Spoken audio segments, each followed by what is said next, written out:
இலக்கை நோக்கி டுவர்ட் த கோல் இந்த நிகழ்ச்சிக்கு உங்களை அன்புடன் வரவேற்கிறோம். Praise the Lord. ஆண்டவராகிய இயேசுவின் இனிய நாமத்தில் இந்த மாதத்தை நிறைவு செய்கிற கடைசி நாளிலே கர்த்தருக்கு நாம் நன்றி சொல்ல கடமைப்பட்டிருக்கிறோம்.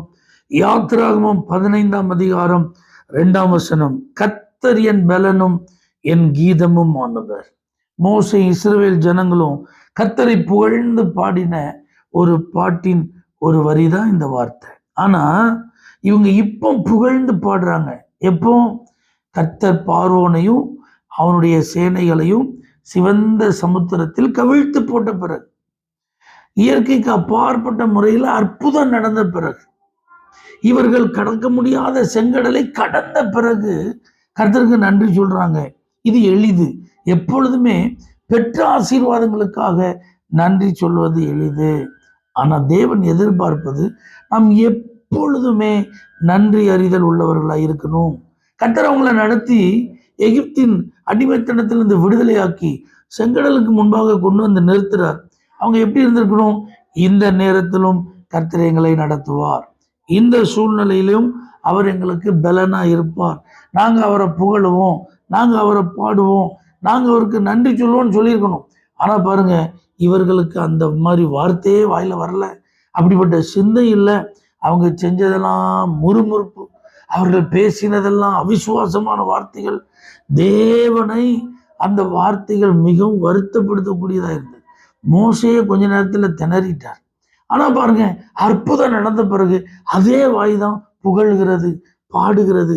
நீங்க தான் என் பலன், நீங்க தான் என் கீதம்னு கர்த்தர் நினைச்சுக்கிறாங்க, மகிமைப்படுத்துறாங்க, நன்றி சொல்றாங்க. தேவ பிள்ளைகளை, இதெல்லாம் ஏன் நம்ம கேட்டுட்டு இருக்கோம் அப்படின்னா, இந்த மாதத்தை நிறைவு செய்ய போறோம். நிறைய காரியங்கள் நமக்கு முன்பாக இன்னும் வழியே இல்லாதது போல இருக்கலாம்.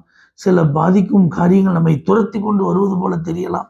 அடுத்தது என்ன நடக்க போகிறது என்பதை நம்ம அறியாத நிலையில இருக்கலாம். நாளைக்கு நம்ம சந்திக்க போகிற புதிய மாசத்துல என்ன நடக்கும் நமக்கு ஒண்ணுமே எந்த வெளிப்பாடும் இல்லாம இருக்கலாம். ஆனா நன்றி உள்ளவர்களா இருப்போம், கர்த்தரை துதிக்கிறவர்களா இருப்போம், கர்த்தரை மகிமைப்படுத்துகிறவர்களா இருப்போம், கர்த்தர் மேல நம்பிக்கை உடையவர்களா இருப்போம், கர்த்தரையே நம்முடைய கண்முன் வைத்து நோக்குகிறவர்களா இருப்போம். முறுமுறுப்புகளை நம்மை விட்டு அகற்றுவோம், அவிசுவாசத்திற்கு இடம் கூடாது இருப்போம். அற்புதங்களின் தேவன் நிச்சயமாய் புதிய மாதத்தில் ஆச்சரியமான காரியங்களை காண செய்வார். தகுப்பனே, நன்றி உள்ளவர்களா இருக்க உதவி செய்யும். எங்க வாழ்க்கையில நாங்க நன்றி சொல்வதற்கு பதிலாக கம்ப்ளைண்ட் பண்ணக்கூடாதுப்பா, இது இல்லை அது இல்லை, இப்படி ஆயிட்டு அப்படி ஆயிட்டு சொல்லி நாங்க நேரத்தை வேஸ்ட் பண்ணக்கூடாது, தவறான வார்த்தைகளை உச்சரிக்க கூடாது. நன்றியோடு விசுவாசித்து தேவனிடத்தில் இந்த நன்மைகளை பெற்றுக்கொள்ள உதவி செய்யும். இயேசுவின் நாமத்தில் பிதாவே, ஆமென். For prayer contact Pastor J. Kumar, El Shaddai Ministries, 9500252586, Surandai.